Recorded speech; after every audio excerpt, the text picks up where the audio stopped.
रात के अंधेरे में गांव के बाहर एक टूटी फूटी हवेली सुनसान खड़ी थी।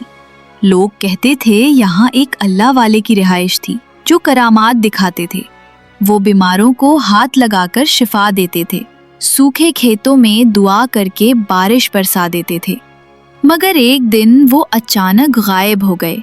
बूढ़े लोग कांपती आवाज में कहते, कुछ हिंदू आए थे, उन्होंने अल्लाह वाले को पकड़कर पका कर खा लिया और उस दिन से इस जगह पर नहुसत उतर आई। शाम के बाद कोई इस तरफ नहीं जाता था। अरसलान एक नडर और तजस्सुस पसंद लड़का था। उसे बचपन से पुरअसरार कहानियां सुनने का शौक था। एक रात उसने फैसला किया कि वो खुद देखेगा इस हवेली में क्या है।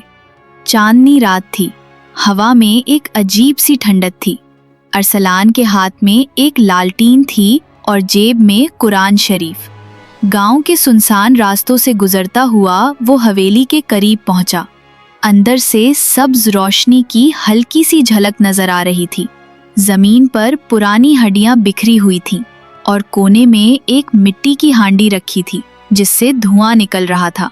धुआं किसी अजीब खुशबू के साथ ऊपर उठ रहा था और उसमें इंसानों के चेहरे नजर आ रहे थे, जैसे मदद के लिए फरियाद कर रहे हों। अरसलान कांप गया मगर आगे बढ़ा। हांडी के पास एक कपड़ा पड़ा था जिस पर सुनहरी धागों से लिखा था, जो अल्लाह वाले को खाएगा वो कभी भूख से नहीं बचेगा। अरसलान ने कपड़ा उठाया ही था कि पीछे से कदमों की आवाज आई।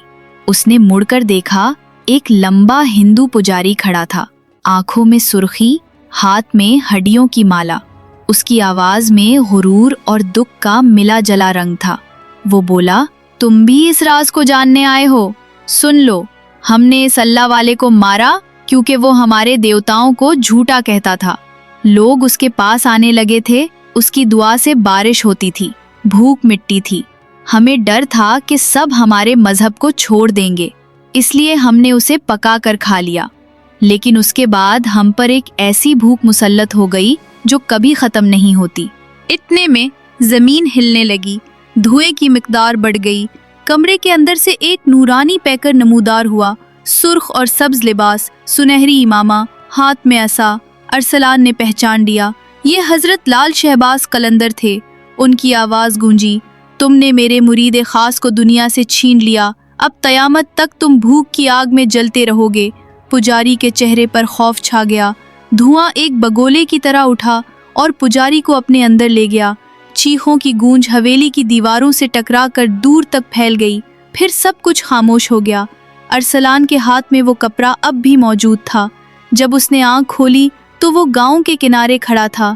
चांद की रोशनी में सब कुछ पर सुकून लग रहा था, मगर दिल में एक पैगाम नक्श हो चुका था, अल्लाह वालों को तकलीफ देने वाले कभी सुकून नहीं पाते।